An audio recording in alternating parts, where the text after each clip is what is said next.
When one ponders the great judges of yore, certain names stand out above the rest. Names like Judge Harry T. Stone, Judge Judith Sheindlin, Judges Wapner, Mathis, and Joe Brown, Judge Reinhold, Judge Dredd, and Mike Judge all bear remembering. But towering over these colossal judicial minds stands one man, one legend so interwoven into the fabric of modern-day jurisprudence, you'd be remiss not to pay him homage. And that man's name was Roy Damn Bean. That's right, Judge Roy Bean, to be exact. The law west of the Pecos, known for serving up both justice as well as tasty beverages, from his courtroom / saloon known as the Jersey Lilly, located in a little far of a town in West Texas known as Langtry. All rise, court is in session on this newest overruled edition of Bloody Beaver Podcast.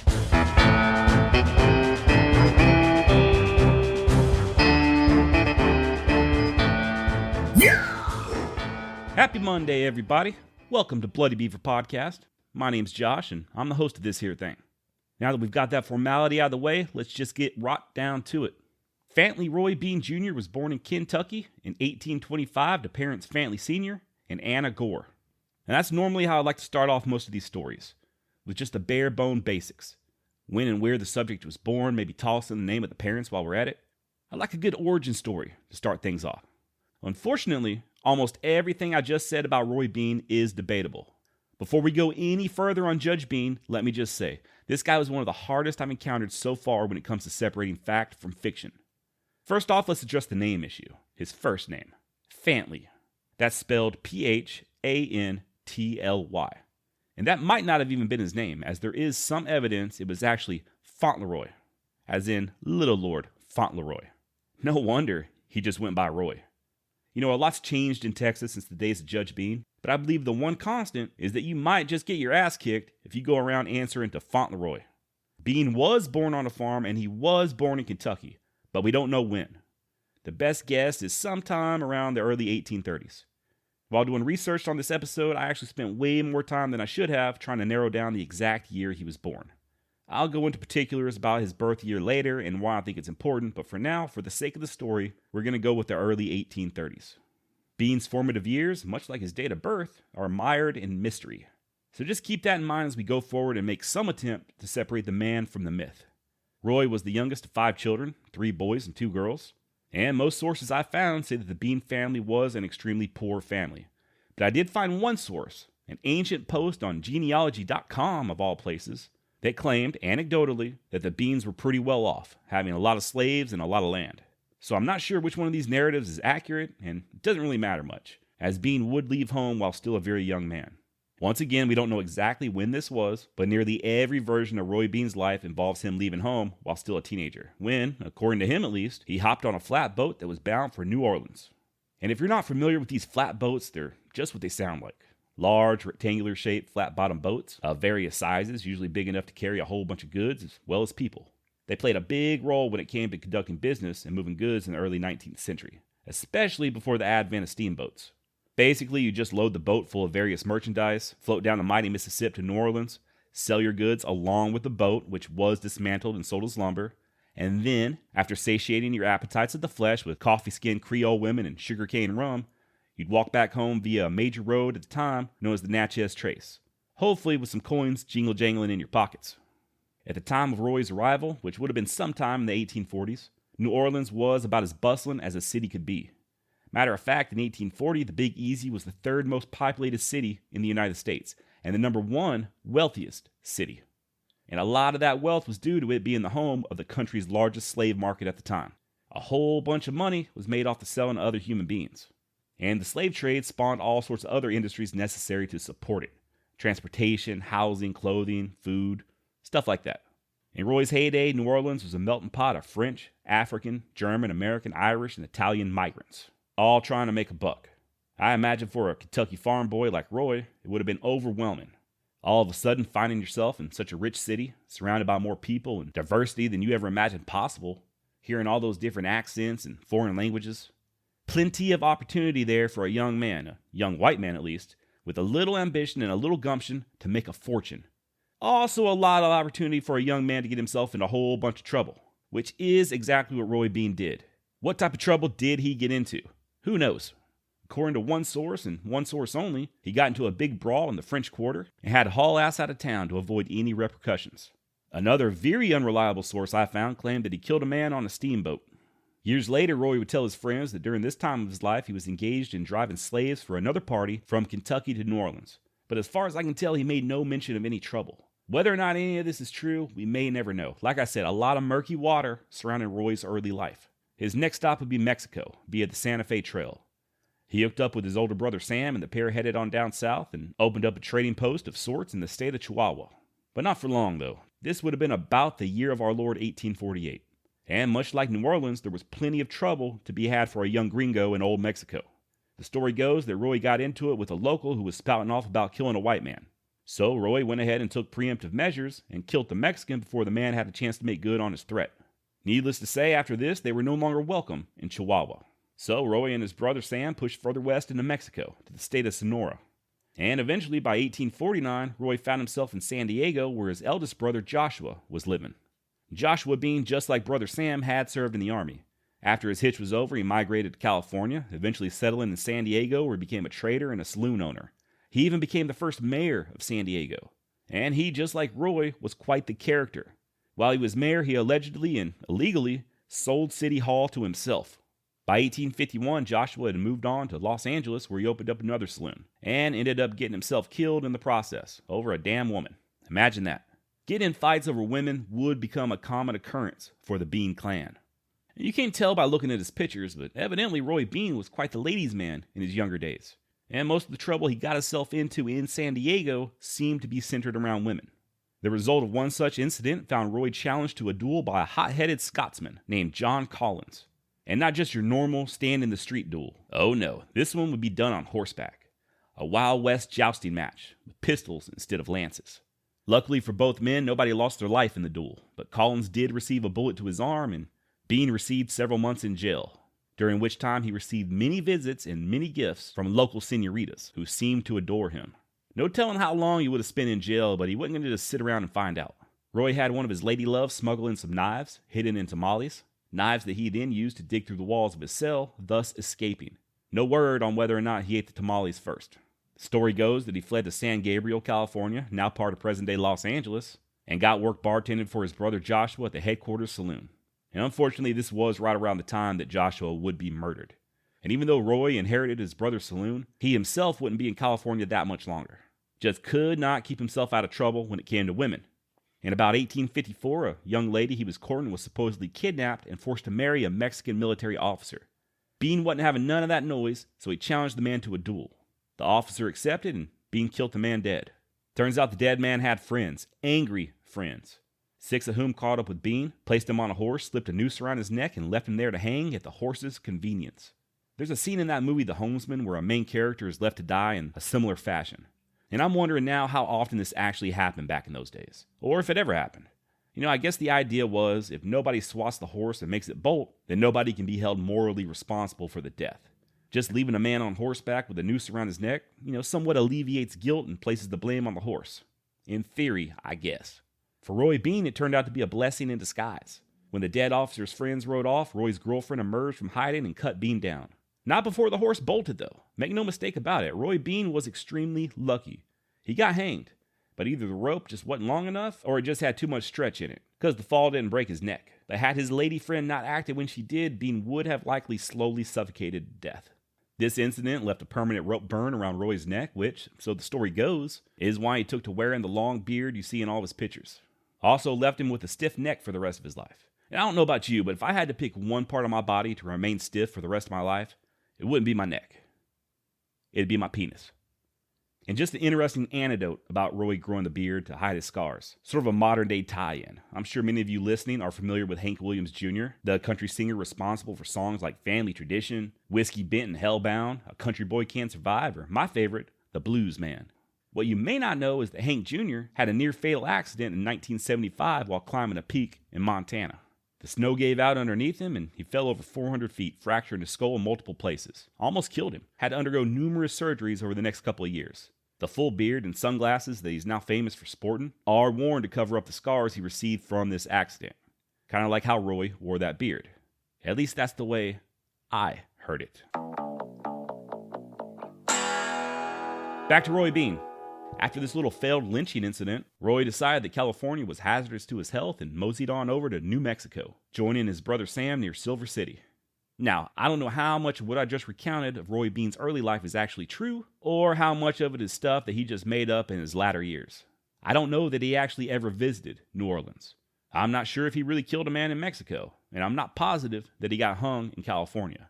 I know he was in California living with Joshua in 1850 because I did find him on a census record. I think. It's real hard to make out the first name, but it's a 19-year-old Bean whose first name seems to be some sort of a bastardation of Fauntleroy. But once Bean left California, things start to get a little less murky. That's where we start having more evidence and more of a paper trail proving certain events. So just once again, keep in mind, there's a lot of details I'm leaving out here for the sake of the podcast when it comes to the many inconsistencies of his early life. I want to keep the story going, and I don't want to bore everybody with wasting too much time on certain details. Depending on what year he was born, some of the events I just described probably would not have been possible. I will touch on this later, but I just wanted to throw that out there. Moving forward. Okay, so now we're in New Mexico where Roy's brother Sam had just become sheriff of Donna Ana County. And together the brothers would eventually open up a store and a saloon, which they guarded with a cannon. Yes, a cannon. I think it was mostly for show, but legend states that it was used at least once to thwart an Apache raid on the town. By the way, Silver City was a mining town, and where there's a mine, there's money. And where there's money, there's always someone like Roy Bean ready to help relieve you of said finances. And what better way to do so than by operating a saloon? I can only imagine the business was a booming. Nothing lasts forever though. This was in the early 1860s and the country was quickly becoming divided. And even New Mexico was not immune from the effects of the Civil War. Roy, being a Southern man and one of Kentucky's very own, ended up siding with the Confederacy. And at least one source I found stated that he helped form a guerrilla group that spent more time stealing from local farmers and ranchers than actually contributing to the Southern cause. Whether or not that's true, I don't know, but at this point, I wouldn't put it past him. What I do know is that the Confederate Army invaded New Mexico in 1862, and after a mostly Union victory at the Battle of Glorieta Pass, the rebels were forced to retreat back to Texas, and Roy Bean followed them, after stealing whatever he could fit in his saddlebags from the safe his brother Sam kept in the saloon. And no idea what his motive was here. Why did he decide to leave New Mexico and rob his brother in the process? But he'd done it. Back during the Civil War, you had something called blockade runners there on the Gulf Coast. A lot of people don't know it, but England backed the Confederacy during the war, at least financially, which caused the Union to form a blockade that, blocked any British supplies coming and going for some 3,500 miles of coastline. These blockade runners, usually British ships, would slip through undetected with loads of much-needed guns and other supplies in exchange for Southern cotton that the British textile industry was desperately in need of. Roy Bean's job during all this was to haul cotton from San Antonio all the way down to Matamoros and then return with wagons full of British supplies, which he did. And then, after the war ended, he would call San Antonio home for the better part of the next 2 decades. We all remember Roy Bean as the cantankerous, bearded old man, the law west of the Pecos, and we'll get to that soon enough, but that particular chapter of his life didn't come to fruition until he was a little bit older. A pretty big chunk of his life was spent there in San Antonio. In October of 1866, Roy decided to settle down and marry a 15-year-old girl named Virginia Chavez. Because, I don't know, maybe because Chris Hansen from To Catch a Predator wasn't around to ask him to have a seat. And I say 15, but Virginia's age at the time of the marriage, just like Roy Bean's age, is up for dispute. The 1870 census lists Virginia as being born in 1851. That would have made her 15 at the time of the wedding. Her official death certificate lists her birth year as 1844, which would have made her 22 years old at the time of the wedding. According to genealogy website WikiTree, she was born in 1848, which would have made her 18 at the time of the wedding. Gosh dang, why can't we get some solid ages for these people? Whichever way you want to look at it, Roy Bean did marry himself a much younger woman. I'm guessing she was probably still a teenager at the time of the wedding because literally every source I could find said as much. And I was thinking about this the other day when I was reading about Kit Carson, who, of course, married his wife Josefa when she was just 15 years old. And they had a very happy marriage. But you gotta wonder, why did so many guys in their 30s get married to teenagers back in the day? My theory, and this is just a theory, is that by the time a woman hit like the age of 19 or so, if she wasn't already married, she was kind of considered to be like a spinster. Now, I'm not saying I agree with this way of thinking, but probably that was the thought process at the time. Couple that with the fact that, more than likely, if a guy like Kit Carson or Roy Bean wanted a single lady who wasn't already a widow with children, they probably had to go a little on the young side. Unlike Kit Carson, and despite the fact that Roy and Virginia would have at least 4 children together, there are no indications that this union was a happy one. Matter of fact, all evidence points in the opposite direction. Within just a year of swapping vows, Roy was arrested for beating young Virginia. He allegedly came home one night in a bad mood, pulled a stick out of the fireplace, and placed the glowing red wood against her backside. During the trial, Bean's lawyer demanded proof, asking that the defendant, Virginia, show her scar to the jury. This was 1867. Reputable ladies wouldn't show their ankles in public in those days, much less their damn backsides. Virginia obviously refused to do so, and the judge dismissed the case. Bean, once again allegedly, said of the incident, quote, "If that jury had seen the scar, they'd have put me in jail for life." Roy and his beloved moved to a poor part of San Antonio called Beanville, which I can only assume was named after him. The area is actually still called Beanville by some people. It's just south of the Lone Star District, kind of in between Burbank High School and Conception Park. From what I can tell from Google Street View, it's looking like it's still not the most prosperous part of town. So if you're in San Antonio and you want to check out Roy Bean's old stomping grounds, you might want to go during the daytime. Just saying. Old San Antonio newspapers going back over 100 years ago describe Bean as both a Southside legend and a scoundrel. And from what I can tell, both of these descriptors are pretty accurate. Judge Roy Bean is definitely a legend, especially here in Texas. And judging from his various money-making schemes he undertook there in San Antonio, he was most certainly a scoundrel of the first order as well. He was a part-time teamster and at one point started a business hauling and selling firewood. Not his firewood, mind you. Roy preferred cutting down trees that didn't belong to him. Cheaper that way. He tried working as a butcher, but apparently butchering other people's stray cattle without buying them is frowned upon. He even went into the dairy business, but he got caught watering down the milk with creek water. One story that should probably be taken with a grain of salt goes that one of Bean's milk customers complained about finding a minnow in his milk, to which Bean replied, "That's the last time I let that cow drink out of the creek before I milk her." Everything this man did had some sort of an angle to it, some dash of skullduggery, like he was always trying to get something over on someone. And oddly enough, to balance it all out, he was said to be pretty charitable to the poor citizens of Beanville. Many of those stray cattle that he butchered fed families in need, a practice that he would continue as the law west of the Pecos, but we'll get to that soon enough. On the 1880 census, Roy Bean is listed as a widower, but the fact was he was actually just divorced. Virginia was still alive, she had just done left his ass by that point, and he himself was starting to wear out his welcome in the Alamo City. One version of the events leading up to Roy's departure of San Antonio, written by an unknown author and found in the San Antonio Conservation Society, reads, quote, "After his 17 years residence here and these misdemeanors and a vast accumulation of debts, the city fathers ran him out of town, as they expressed it, for the good of the town." So in 1882, Roy Bean bid San Antonio adieu and lit out for greener pastures. And by greener pastures, I mean the desolate dry land of West Texas, west of the Pecos River and just north of the Rio Grande. There was a railroad being built, and building a railroad has a way of making a man thirsty. Roy Bean decided to turn that thirst into a profit by opening up a tent saloon in a railroader camp known as Vinegaroon, named after a type of scorpion.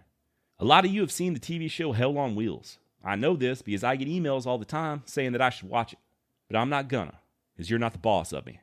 This camp, Vinegaroon, is sort of a Hell on Wheels type situation. You know how back in the Old West you had mining towns like Deadwood and Tombstone or Silver City, where the usual suspects would always find themselves gamblers, gunfighters, morally ambiguous lawmen. And then you had cow towns, which made a whole bunch of money off of thirsty cowboys fresh off the trail. Well, Vinegaroon was the same way, only instead of miners or cattlemen, they catered mostly to railroad workers. And as you can imagine, a railroad camp set up in 1882 West Texas wasn't exactly a bastion for law and order, or cleanliness, or the appreciation for the finer things of life like poetry or classical literature or tender feelings. Whores, gambling, and whiskey? You bet. Tranquil peacefulness and a mutual respect of your fellow man? Not so much. The lawlessness got so out of hand that it began to impede the progress of the railroad. So the railroad men called in the Texas Rangers, and even they were appalled at how bad things had gotten. "There is the worst lot of roughs, gamblers, robbers, and pickpockets collected here I ever saw," wrote one ranger captain. Keep in mind, there was only so much the Rangers could do. And when they did make an arrest, they'd have to haul the accused over 120 miles away to Fort Stockton to stand trial.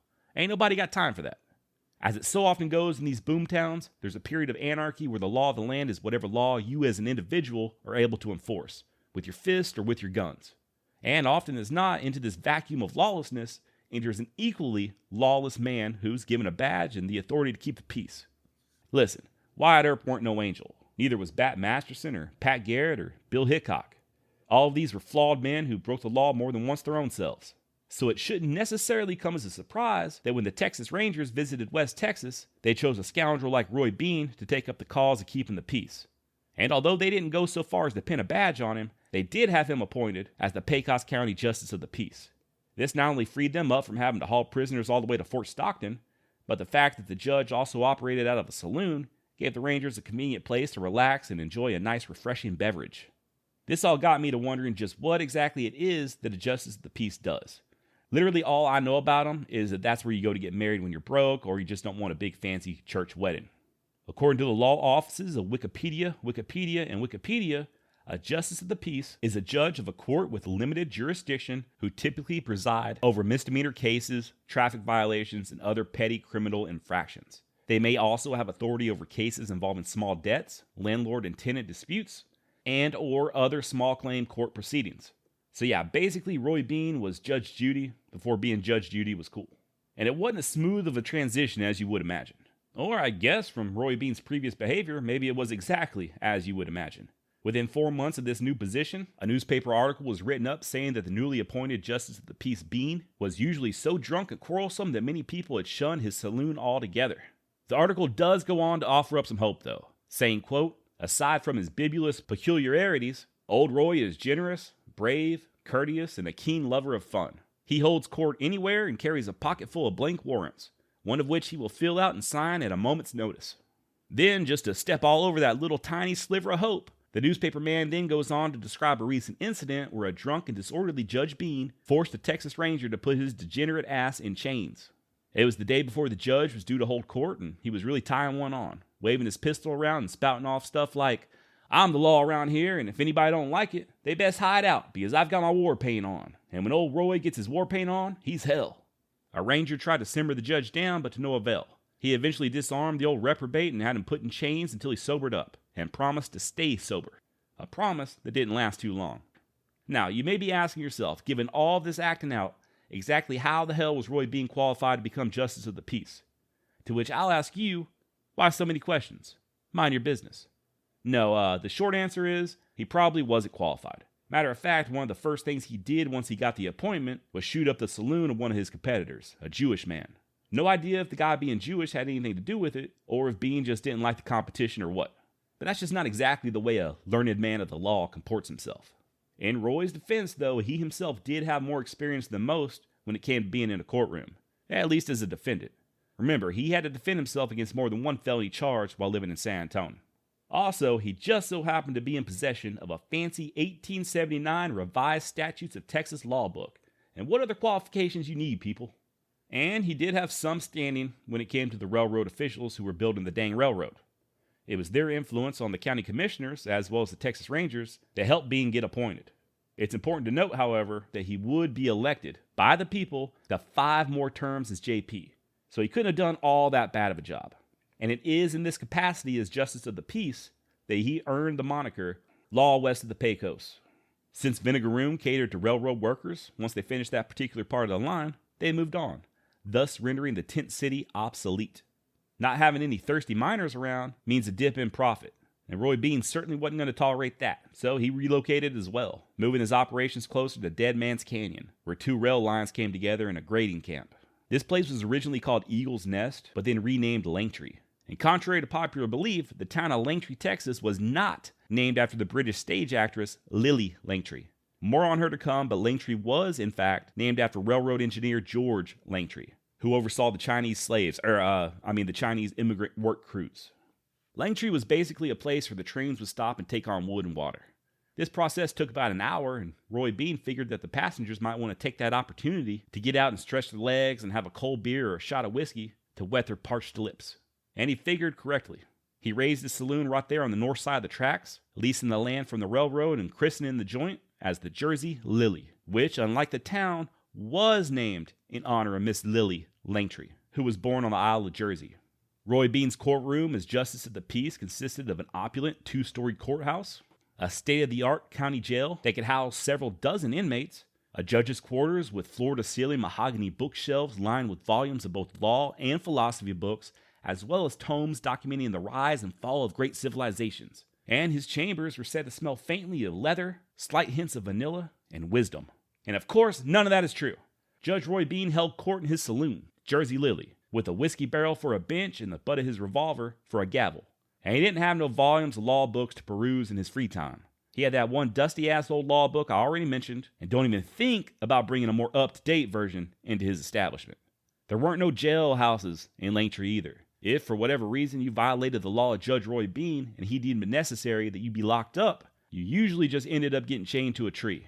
Oftentimes, though, if somebody couldn't afford to pay their fines, the judge would make them work it off doing free labor around town.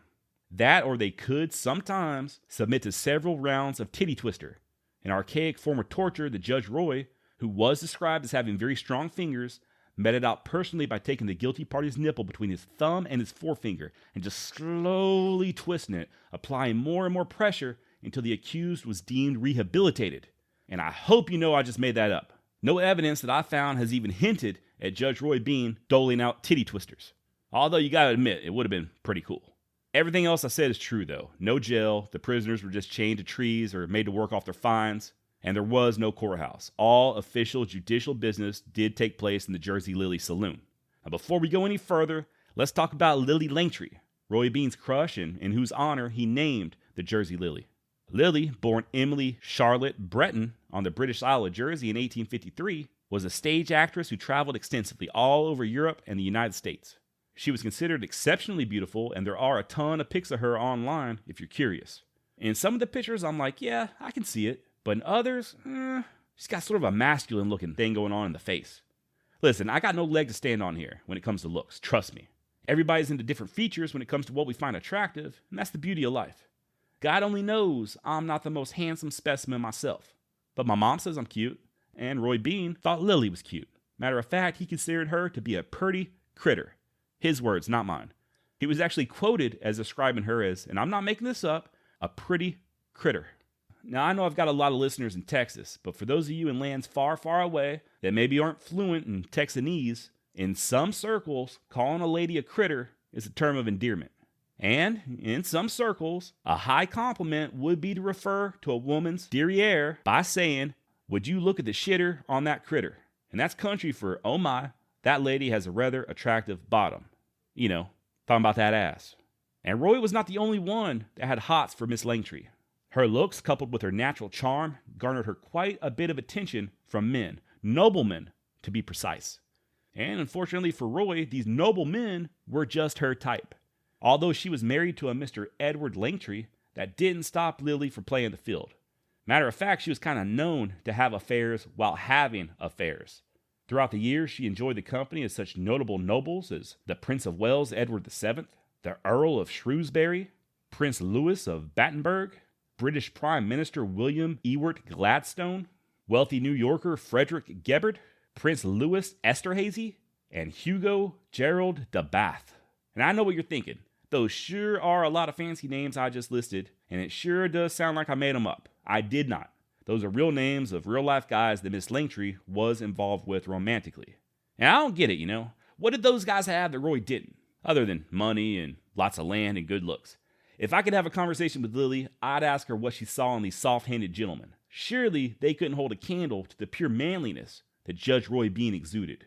Come on, Lily. Why go out for cheeseburgers when you got a grade A American ribeye waiting for you west of the Pecos? Women, man. I mentioned earlier the widely held belief that the town of Langtry was named after Lily Langtry. And I think this is largely due to Judge Bean himself making that claim in a letter that he wrote to Miss Langtry. That's right, they were pen pals. Or for you youngsters out there, the old judge slid all up in Lily's DMs. He told his crush they named the town in her honor, which of course was bullshit, but he certainly wasn't the first guy to stretch the truth when trying to impress a woman. Miss Langtry actually wrote back to Roy, offering to donate an ornamental drinking fountain to the town out of appreciation. To which Roy replied that while the town's citizens would drink just about anything, water wasn't one of them.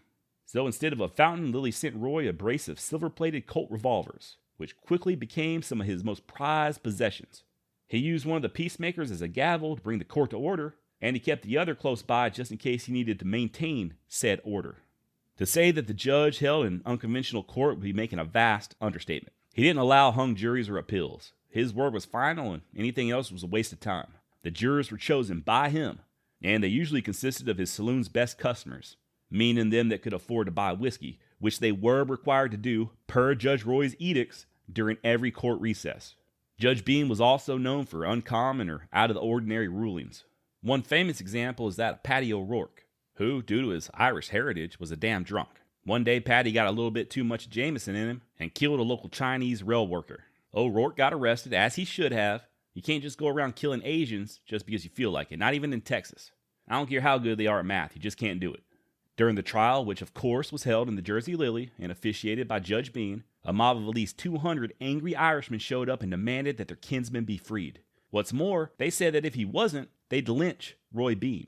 Upon hearing this, the judge consulted his trusty revised 1879 edition of Texas statutes and concluded that homicide is defined as the killing of a human being. However, he said, he could find no laws against the killing of a Chinaman.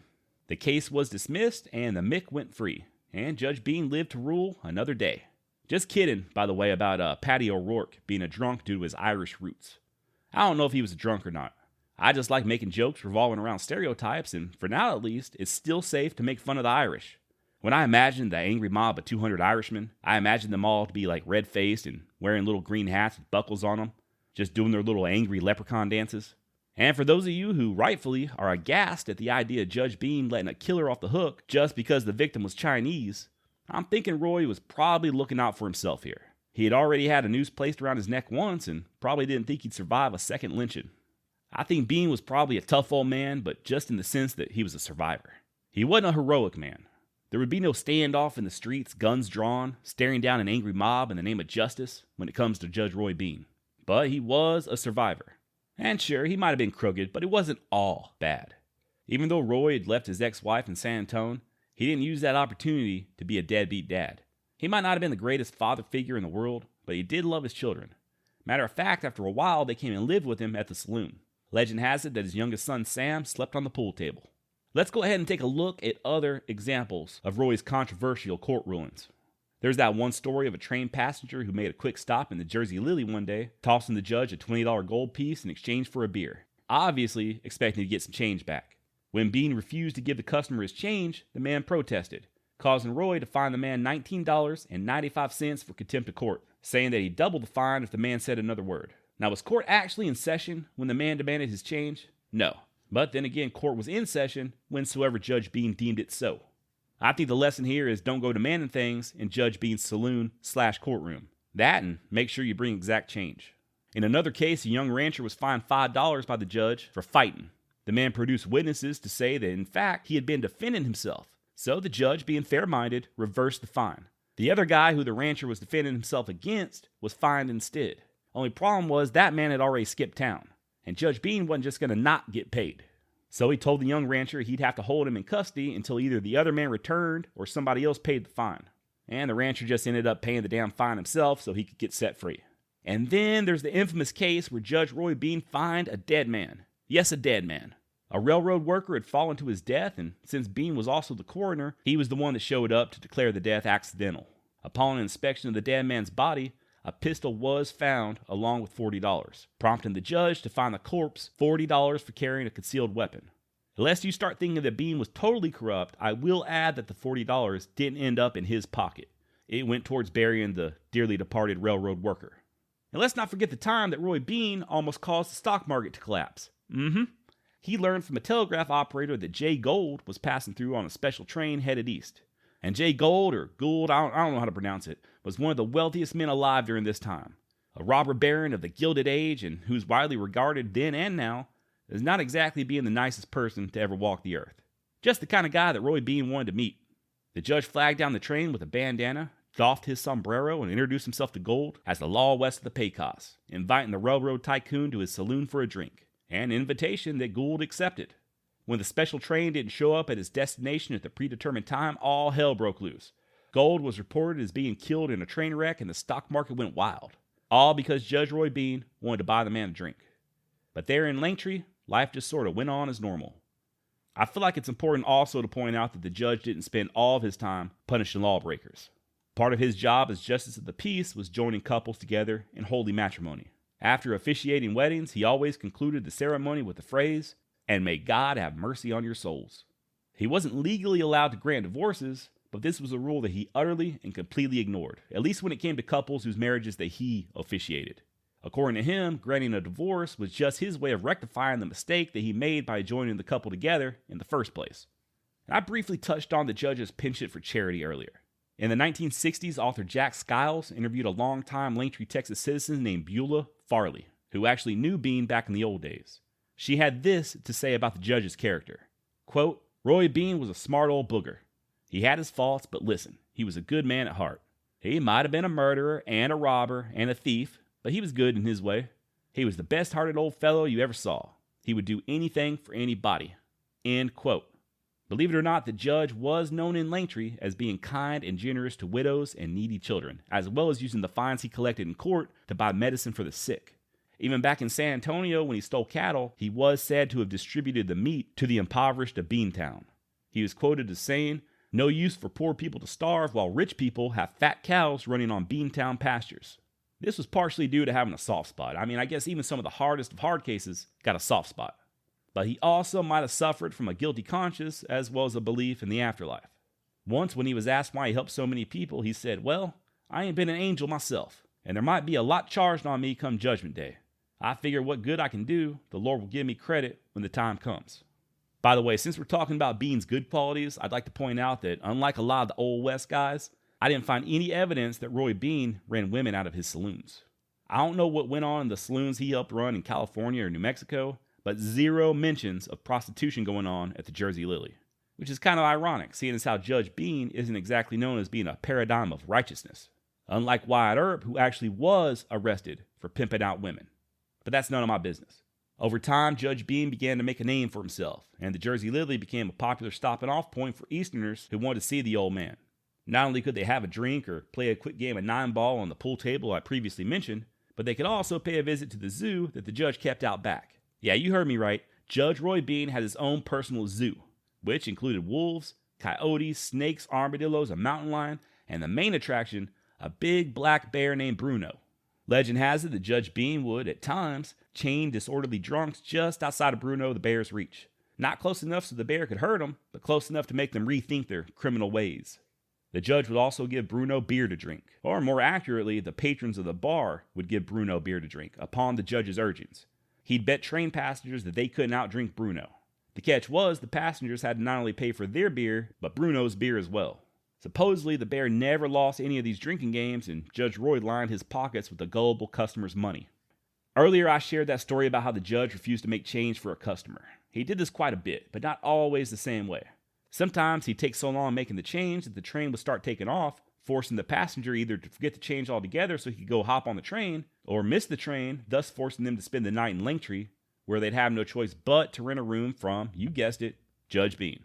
When the shoe was on the other foot and some sneaky train passenger tried to skip town without paying his tab, Judge Roy would have the train stopped and he'd personally board it, guns drawn, until he found the culprit, demanding not only his money, but also an added collection fee. He never shot anybody while doing this, and according to sources, his pistols weren't even loaded. Matter of fact, Judge Roy Bean never even hung anybody in his capacity as Justice of the Peace. And this was new to me. I always thought that Roy made a reputation by being no-nonsense and stringing up criminals. Turns out I was wrong, but I'm not the only one. A quick search on Google will result in more than one erroneous article claiming that he was execution happy. I'm not sure what the source here is, but I'm thinking it's likely that he gets mixed up a lot with Judge Parker, the hanging judge out of Fort Smith, Arkansas. Did Judge Bean ever sentence somebody to hang? Yes, many times. But did anyone actually get hanged? Not that I'm aware of. Turns out Judge Bean was a fan of the scared straight tactic and found mock executions highly entertaining. There's an article on TrueWestMagazine.com written by Marshall Trimble highlighting such an incident. Long story short, there was a hobo that got arrested after stealing a railroad official's pistol. He was brought before Judge Bean and ended up cursing the good judge up and down, resulting in Roy sentencing the man to death by hanging. Weren't no trees in Langtry tall enough to hang a man from, so they hauled his ass up against a railroad boxcar and put a noose around his neck, tossing the other end of the rope over the top of said boxcar.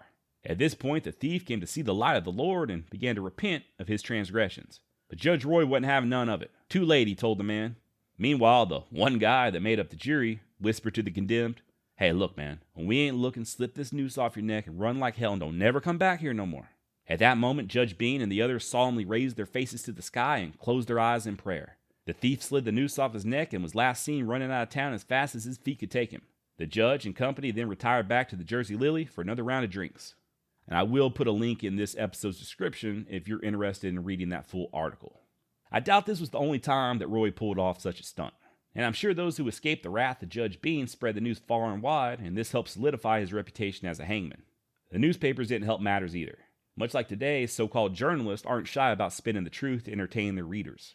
And as time grew, Judge Bean started becoming a famous man east of the Pecos as well. And far be it for him to dispel any of the myths about himself. He loved the limelight and all the attention that the stories brought. And, of course, all the customers that the stories brought.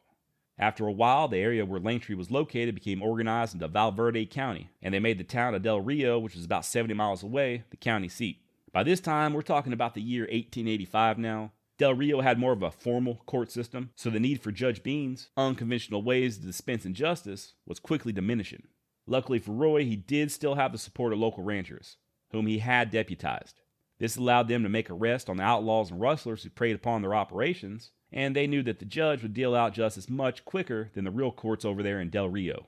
They also knew they didn't have to deal with lawyers in Judge Bean's jurisdiction. If there's one thing that Judge Roy Bean hated worse than angry Irish mobs gallivanting around in leprechaun hats, it was lawyers. Once, on one of the rare occasions that a lawyer was actually allowed inside the Jersey Lilly, the attorney insisted on a habeas corpus hearing to determine whether or not the charges against his client were legitimate, an action which prompted Judge Bean to immediately charge a fine to the lawyer for using foul language in his court. By 1887, the judge decided to get himself involved in a little boxing match between heavyweight champion of the world, Gentleman Jim Corbett, and his challenger, a scrappy Irishman named Bob Fitzsimmons. The fight, dubbed as a Fistic Carnival, was originally supposed to be held in Dallas. They even built a special arena for the occasion that could seat 20,000 spectators. But just days before the fight, he got called off, thanks to some holier-than-thou preachers and do-gooder 19th century Karen types who pressured the Texas state legislature into passing a law banning boxing matches statewide. The things that offend people and the things that people want to make or keep illegal never cease to amaze me. Some things never change, man. You gotta love Texas. Such a great state with a rich history and amazing people, and also ridiculously stupid, outdated laws. Legislative morality that make Harper Valley hypocrites feel better about their own shortcomings. Do not get me started. Due to the fight getting canceled and for various other reasons, the champ Jim Corbett retired, leaving room for another boxer named Peter Mayer to step in. If he and Fitzsimmons fought, the winner would take the title as the new world champion pugilist. Around this same time, the mayor of El Paso came up with a clever little loophole and announced that the fight could take place across the river in Mexico or even in New Mexico, which caused another self-righteous conniption fit amongst God's holiest of children. A New Mexico congressman pushed through legislation banning boxing in the entirety of the United States, and the governor of Chihuahua, Mexico said that he would not allow the fight to happen in his territory either. Bunch of party poopers. And then, just when it looked like the fight wasn't going to happen at all, our very own Judge Roy Bean waded into the midst of this sanctimonious quagmire, offering up a solution. His plan was to have the fight take place on a sandbar in the middle of the Rio Grande River, not too far from Langtry, and on the Mexican side of the river. The catch was, it was on the Coahuila side of the Rio Grande, not the Chihuahua side, like what was planned in El Paso. Unlike the state of Chihuahua, the governor of Coahuila never thought to ban boxing. And lest some priggish plaster saint try to put a stop to that idea too, the plans were made in secret. Fight fans were told to gather at a train station in San Antonio where they could purchase tickets for the fight at $20 a pop. Another $12 for the train ride, and then get whisked on down to Langtry where Judge Bean was busy making preparations. And make no mistake about it, he weren't doing this because he believed the laws against boxing were unjust or even because he was a big fight fan. Nah, he smelled money. And if the fight were near Langtry, all those fight fans would show up with a big thirst on. And who better to make a profit out of selling libations to the thirsty masses than Justice of the Peace Roy Bean? There's a lot more to this fight. I could probably do an episode just on it alone. But just to keep things brief, the fight went off without a hitch. Fitzsimmons defeated Mayer in just 96 seconds. The spectators drank Judge Bean's liquor well into the night, resulting in the Jersey Lilly's biggest payday ever, and nobody got their feelings hurt. In 1898, the world was a-changin'. Spain declared war on the United States, and Teddy Roosevelt and his Rough Riders charged up San Juan Hill. It was the year the cornflakes were invented, the year Hawaii was annexed and Pepsi-Cola came into existence. So did the Goodyear Tire Company. A machine gun was used in battle for the first time, and the first cheerleaders ever cheered on a football game. Spoiler alert, they were all dudes. Physicist Marie Curie discovered radium, and amongst all this change, the Honorable Judge Roy Bean was informed that a special election for an actual real Justice of the Peace would be held. To which he replied, "If I wanted an election, I would have ordered one." Whoa, easy there, Judge Roy. You're not a young man anymore. You know how you get all gassy when you get your zapples riled up? And because Bean was a stubborn old coot and didn't want any damn election in the first place, he effectively just took his ball and went home.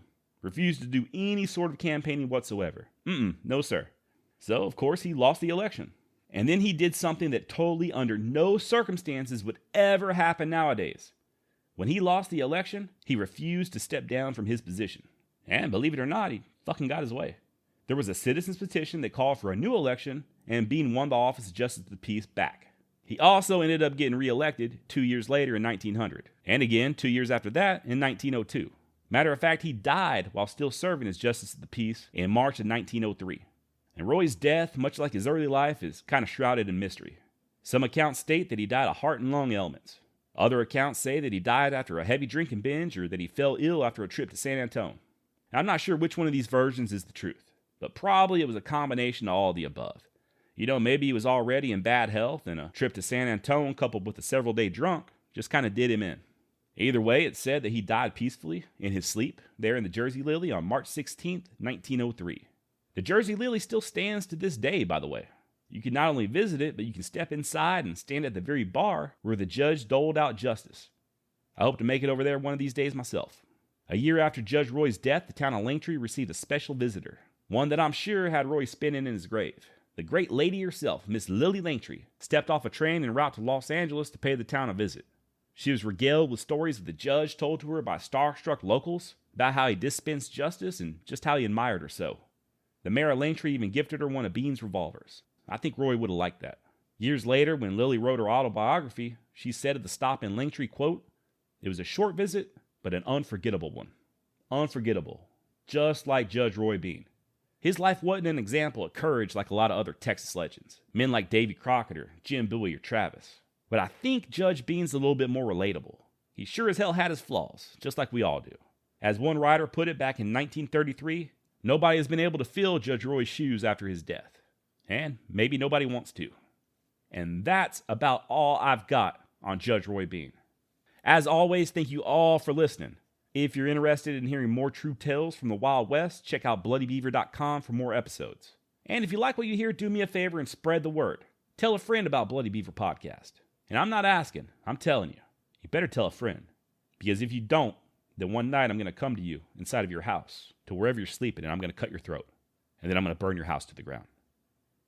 What? No. Oh, JK, just playing. Nobody's going to get their throats cut. Oh, I almost forgot. I mentioned at the very beginning of the episode about the mystery surrounding Roy's actual year of birth. I didn't want to waste a lot of time on it, but Roy once claimed, and his tombstone still claims, that he was born in 1825. According to official census records that I saw, it was closer to like 1834, which would have made him just about 12 years old when he was supposed to be in New Orleans, or 13 when he killed that man in Mexico. The 1850 census lists Roy as being born in 1831, which would have made a little bit more sense.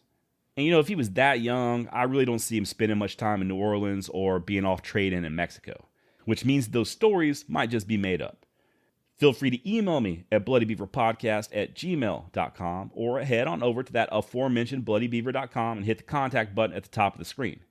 Or better yet, there's a new feature on the website where you can actually leave me a voice message if you want. There's an icon on the far right of the screen that says, leave a voice message. Hit that bad boy and start talking. Hope you all have an amazing week. Hopefully, if nothing else, we can all learn a little something from Roy Bean's charitable nature and help out those among us who are less fortunate.